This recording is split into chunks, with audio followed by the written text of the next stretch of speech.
Good morning, everyone. You are all the bravest souls because it's 9 a.m. and we're talking Agentic AI. So thank you for being here and congratulations, because we're all about to get a lot smarter than we were 30 minutes ago. I have an amazing, amazing panel today. So we're going to dive right in and just sort of start with questions. And we're going to kind of learn about all their backgrounds and where they're really seeing Agentic AI and collaboration go in the workplace. So I'm going to start, Amber, I'm going to start with you, but I'd love for us to all go down the line and sort of just talk about, let's like really dive into tangibles to begin with. And let's talk about something that kind of you've seen in your workplace over the last 6 months to a year that you've said, yeah, that's it. That's using AI, that's using Agentic AI in the way that it's supposed to and should be used. So I'd love to start with just that sort of an inspiring example. And Amber, I'm gonna begin with you. Absolutely. Hi, everybody. So the best I've heard actually came through a week ago, and then as soon as I get back, I will be implementing this myself. But a colleague of mine was talking about how every single meeting that she has automatically recorded, automatically transcripted, but then she's built agents that, depending on the type of meeting she has, it's doing tasks for her to then do the follow-ups, right? And so is it a one-to-one? Is it feeding into somebody's individual development plan or peer reviews? Is it something that is a specific client meeting? And what does that look like? Immediately sending notes out to the rest of her teams. And so all of this brain space that would be otherwise taken up with follow-ups and things that are a drain on some folks, myself included, automatically done and easy, and something that she doesn't really have to think too much about. Amazing. Right, hi, I'm, just to introduce myself, so you know, to give the context, I'm Melinda Hahn-Williams. I'm the Chief Data Scientist at Dstillery, so we're a predictive AI ad targeting company. And there's so many different directions this can go in terms of, I'm thinking of it in terms of what are the things that I've seen in the last, you said 6 months, that have blown me away. Like, what would I have not known about if we were sitting here last year? And the thing that's blowing me away the most is a lot of us on my team have developed sort of little customized workflows that have a lot of memory and a lot of skills and like know specific things. And so if I have a question about our data, it knows how I want to analyze it. It knows what not to tell me. It knows never to say this definitely caused this because I'll get mad at it. It knows to check all the recent JIRA tickets and see if anything lined up with the dates of change. And so that was the first thing that blew me away. And then the thing that added onto that super blew me away is someone else told me how to access their repo in GitHub. And I was like, yeah, let's just see if it can do this. And all of a sudden I'm doing all these things that I was like, well, how am I gonna take care of this while you're on vacation? Like, just see if my agent can do it. And it could. And so that was kicked off a step of reeling about like, okay, what's happening now? And like, what are we gonna do next? Where's this gonna go? Hi, I'm Natalie. I'm the new managing director of the FQ AI practice. One of the most interesting, I can't speak for myself here, but I'll talk about one of my clients. I'm working with a software development company who has to track bug bounties. And anything, people will submit when they see a bug, and then there's a whole process of it actually going into finance, them having to send it to engineering, determining what is the severity level, is this a real bug, based on that getting fixed, but also actually paying out the person who submitted the bug. We worked with finance within this team to, whenever an email came in to that email, for it to actually get routed out to engineering. Engineering would review it, go through an automated process of what level of severity this was, make that decision. That automatically triggered which payment category it fit in, and they would actually be able to pay out that person who submitted it very, very quickly. So that process has saved them 5 hours a week, which is incredibly tangible. And it was just one process that took maybe 30 minutes to build. To see that level of return for that finance analyst was absolutely huge. Great. Amy. Good morning, everybody. I'm Amy Thorne. I'm the Chief Future Officer at Dentsu Creative. And so much of my role is about value realization and how AI actually delivers on the promise for the agencies. And I think everybody's kind of touched on, just something that I'll punctuate, and how we're treating it is, running a lot of these new Agent Lab series very specifically to make sure that our teams are really focused on, what it can really do for them. So it's to your points, right? It's the how does it change process, but really I look at it as like, how is it triangulating and bringing together so much disparate information across a massive ecosystem that these agents can either help solve by triangulating automatically, unlocking workflows and connecting to that decisioning side. And I think that that's so much about how we're empowering our teams to actually show up, get engaged with the AI, and become super users of that. Our partners at Microsoft are like, this is one of like the most complicated ways to kind of think about these things. But in terms of the unlock, in terms of what it's saving our teams, it's saving them from having to dig through spreadsheets, of course. But the reality is that it's giving them a chance to bring their heads up and say, you know what, I am so excited about now I can actually think about this client, concept, or throw something away that's really not working. And, it bought me a little extra time so that I could put the rigor back into it. That's great. And I think all of these sort of just to start, very tangible examples, very focused on productivity, very focused on optimization. Melinda, I love what you were saying. I feel like we were all working in days where you put a memo together on sort of the PTO, like what to do while I'm out, who to talk to. And the idea that an agent can now do that, and that isn't necessarily something I need to write up, hand over to a team member, feel bad about going on vacation because it's additional work, is just so practical.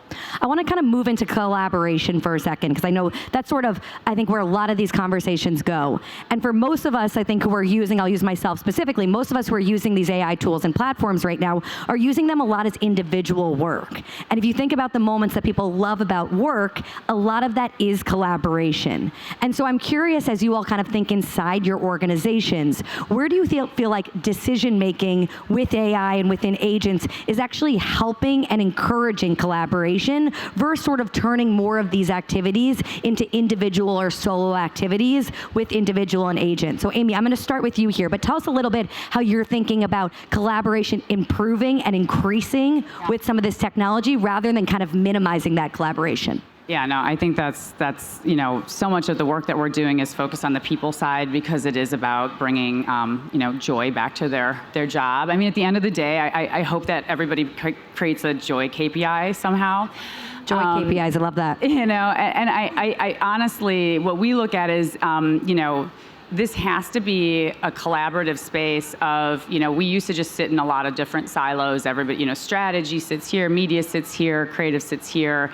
Our intelligent story systems is a system that's actually enabled through those agents, because we couldn't necessarily bring the point of creation and activation as tight as it is today without those agents. So having them actually say, you know what, you need to bring this plan, this media plan, closer to this creative, that's forcing the conversation within the briefing process to then actually say, you know what, we actually all have to show up here together with a unified solution, and the system then kind of pushes that through to enable each step. Everybody's still coming closer together. And I think that the teams are really excited about what that's really doing to the intelligence and to the, I think, collaboration with, their fellow teammates that maybe they would have been a couple of steps behind.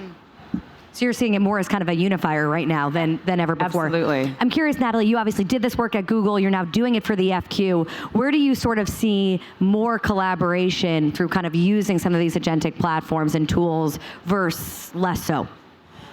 I think the fact that we can delegate a lot of the initial work so that when we all come together in a meeting, it is making decisions on the things that matter.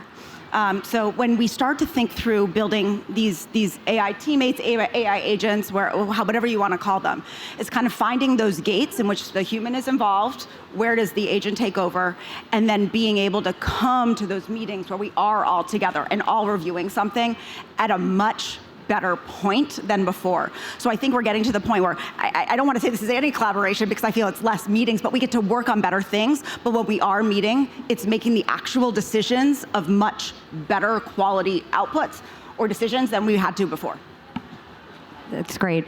Melinda, I want to ask you a different type of question. If you guys don't know, Melinda is a physicist turned chief data officer, chief data, right? I got your title right? Chief data scientist, yeah. Chief data scientist, thank you. So that's just sort of an amazing career path. But I think so much of the conversation around AI is sort of similar to what companies were talking about with data probably 10 years ago, which is we need data, we need more of it, we need to use it, we need to hire analysts and scientists. But I think where that actually went in terms of value to companies wasn't necessarily immediate. So I'm curious, kind of given your background and how you think about kind of data and AI and so forth, how do you think about this sort of idea of really kind of investing in these platforms and tools and making sure the value is felt by your company? Yeah, absolutely. And for us, at Dstillery, like our core product is the data targeting and the audience targeting.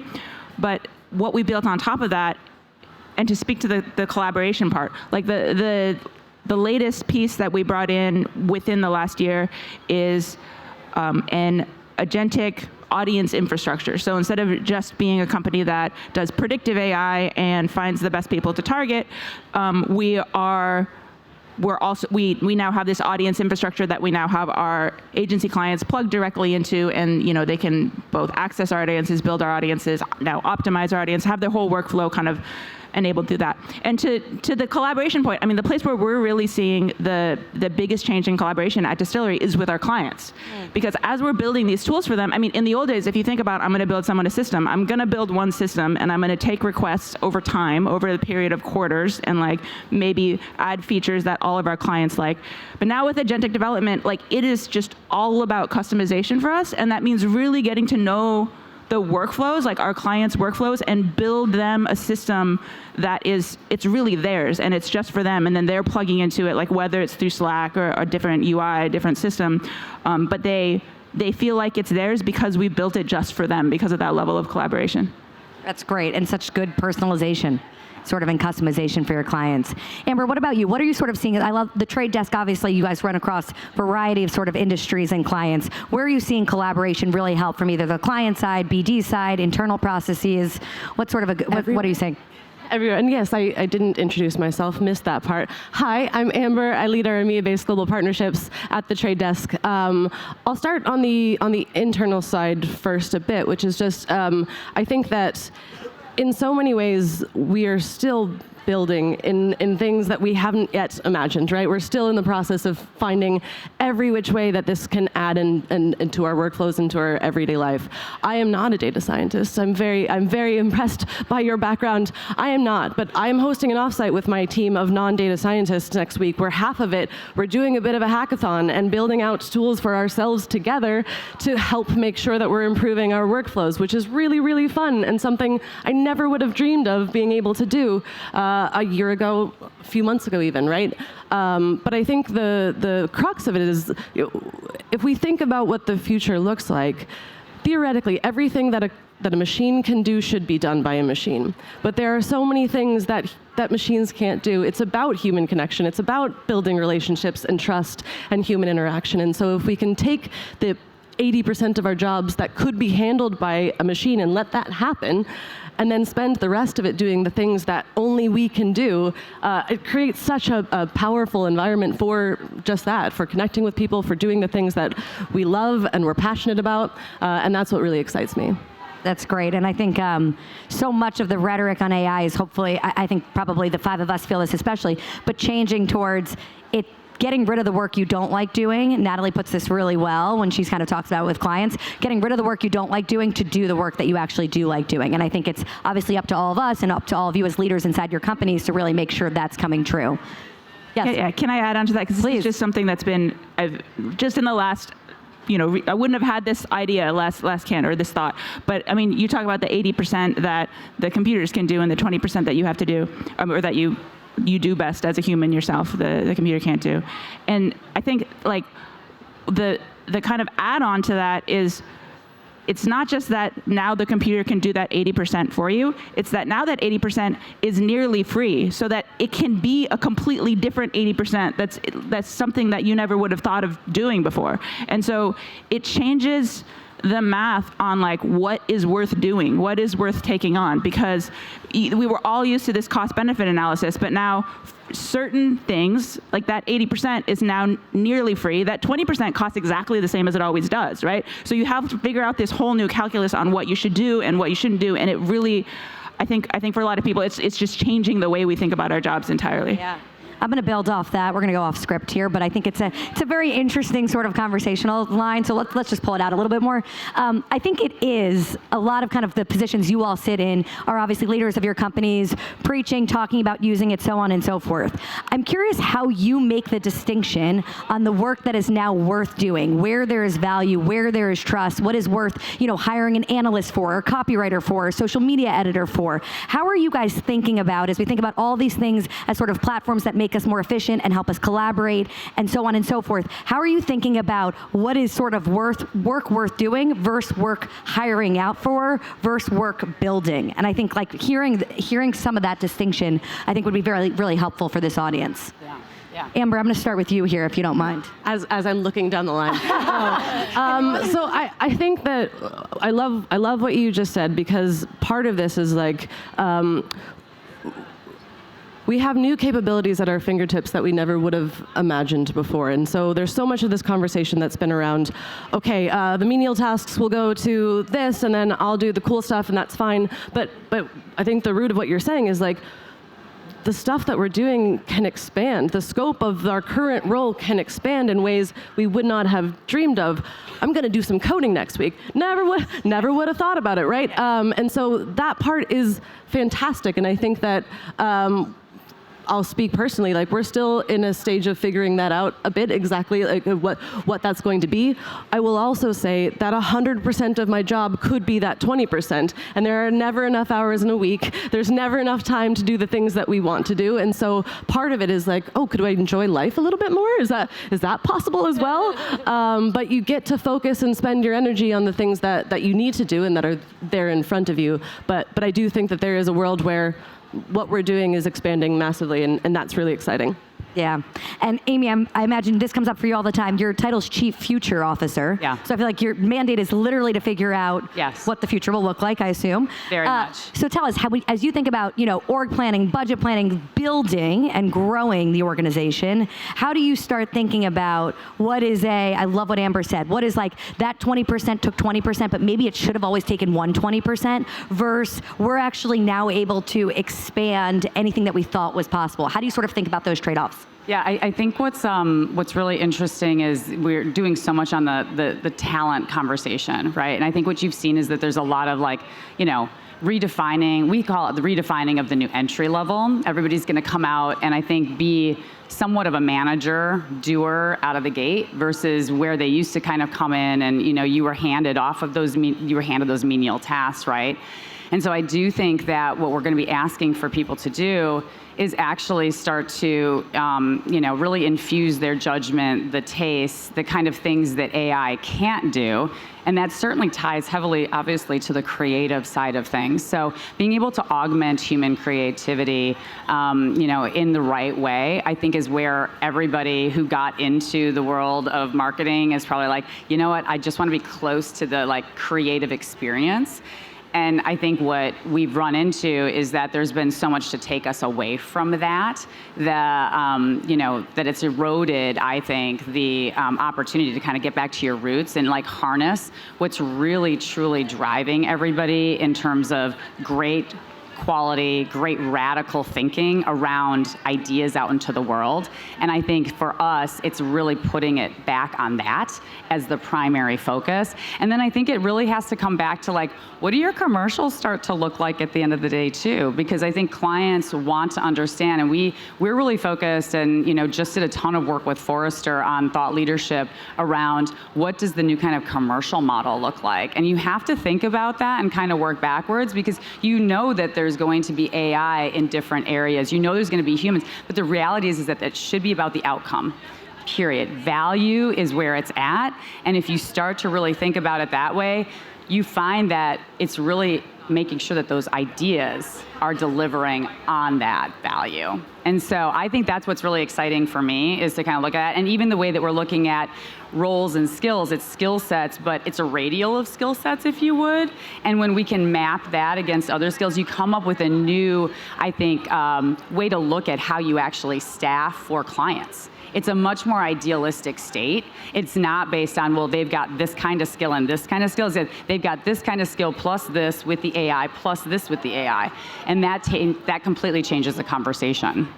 I think that's so important, and I think it actually comes back to Natalie and I were talking about this earlier this morning, which is all of this ultimately sits at a level of trust. Yeah. And in order, when we used to hire people, not used to, but when we were hiring people, we're still hiring people, obviously, when we're hiring people, when we're interviewing for people, so on and so forth, there's a level of trust you assume. And when someone's really good inside a company, it's because they're well trusted, right? And you know, from execs to sort of those at the bottom of the company, they kind of see and understand that trust. Natalie, I want to ask you what trust actually looks like in this new age, from using agents to collaborating with agents to kind of figuring out sort of like that interpersonal computer versus person relationship. Where and how is trust actually built in that dynamic?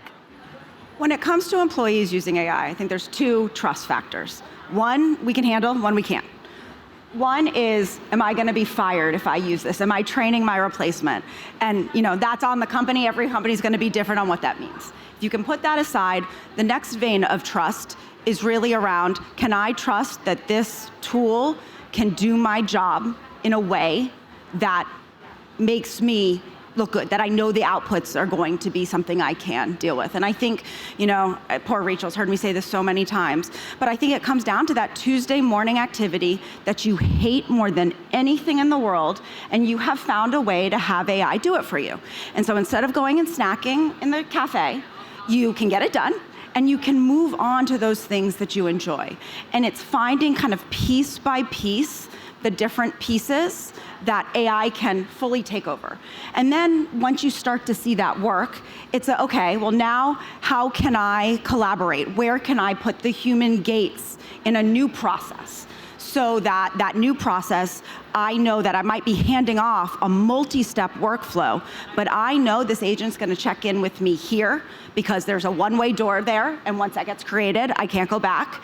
Once I agree, the process continues, and then I get that final gate, which is publication. So it's like the human being involved where the stakes matter, and the human trusting that they've put in place the process, the checks, so that at every point, they have that ability to say yes or no to vet, but they know the agent is very good at those things. And I think that comes with use. It comes with day-to-day playing with the tools, and I also say play, joy, all of that, but playing with the tools to see how to get the results that you're looking for. Yeah. Melinda, I want to ask you a similar question on trust in general, because again, I feel like you're likely probably more at the forefront and the frontier of using a lot of this within your company and within companies in the past. How do you kind of see or feel or build trust for a lot of these tools when there is some skepticism, when there is this sense of, is this going to take my job? How will I be replaced? What will my skills actually turn into? Where do you kind of see that playing out? Yeah, and part of how I think about that is we're actually building we're building agentic tools that we're putting in our clients' hands, right? So they need to trust it, and if you know, it's on us if there's a problem with it, obviously. And the way that we've approached that so far is, you know, we're all talking about agentic AI here, right? But there's predictive AI too, and that we actually do I think we're ready to trust that. We know like the outputs are reliable, and we know what to do with that. And so for us, we're obviously very excited about agentic AI and using it for so many things. And one of the things that we're using for is to actually access the predictive AI. And so that, you know, when our clients are using our agentic AI tools to like build a new custom audience, they know that, okay, it may feel like I'm talking to a chatbot right now, but then once I activate it, I'm getting the same Dstillery custom AI audience that I know that I already trust, and I trust that the predictive AI that's behind that. Great, and I love that you brought up predictive AI, because the last question I want to ask all of you is, I want us to do a little bit of sort of looking out to the future, and we were talking about how fast things are moving and how hard that is to do right now. But let's sort of say we're sitting on this stage, and I'm going to go down the line on this question. We're sitting on this stage a year from now. what have we underestimated in terms of pace, speed, movement of where these systems and platforms are going? And Melinda, I'm going to start with you here, since you brought up kind of predictive AI, which I think might be one of those. Yeah, I mean, actually, what I'm thinking, I mean, listening to you talk about giving, like, this is a new thought. Not testing it out live. Testing it out live. I mean, you're talking about first giving it the parts of your job that you hate, and like, what happens when you start giving it the parts of your job that you don't hate, and how can you do that in a way that you don't hate the experience, that you're still enjoying that, you're still driving it and having that input, but now instead of doing the part of the job you like at a certain level, you're doing it like at a level of depth that you wouldn't have even considered going before, because like that just wasn't feasible. And I think that, like, when I think about what, we've obviously all heard one or two people talk about AI this week, and when I when I think about, like, some companies in this industry, like, really get it and are taking off. Some are trying really hard to get it. And I think one of the differences I see is, if you think about your own job, if you think about what am I going to automate with AI, or what am I going to do with AI, and you think about, like, all of the other people that, like, report into you and how they have all these menial tasks and they should use AI for those jobs, I think until you start thinking about your own job and completely, because when it comes to your own job, but mine is too subtle, it's too this, it's too that. But when you start figuring out how to apply AI to those things, and then you see how it totally changes how you do your job, I think until you do that, there's no way that you're going to influence your organization to change how they work. I love that. Amber, I'm going to go to you here. Prediction. Next year, we're sitting on this stage. What have we underestimated? Everything is the short answer, right? Because here's the thing. We're living in a world where if you can dream it, you can create it, right? And so that is so wildly exciting. And if you think about some of the greatest inventions in human history, those were thought up when people were in a state of play, right? That's what we've been talking about joy. What happens when this is bringing more happiness to our day-to-day life, when we're forcing everyone to be more imaginative all of the time? Like, I'm so fascinated by the idea of what happens when the human population is spending more time in that space, and what that does to the world around us, human connectivity, all of it. And so, yeah, that's such a positive note. I love that. Natalie, prediction, 1 year from now. I absolutely... Vibe coding might be my favorite thing to do. Weekends, nights, and everything. But since you took that one, I'm going to go much more tactical. I live in the here and now, and I think the problem with what people are building today, which is so amazing, is that they think they've built it and they're done. And I think the problem that we're going to have in a year is the recognition that we built these tools and they're fun and they're great. And guess what? The new model come out and they don't work anymore. Or the model changed and the API that you use that we don't know anything about because we built this and we did what the AI agent told us to do, it stopped working. And I think the power of these technologies make us feel dangerous. They make us feel we can do anything.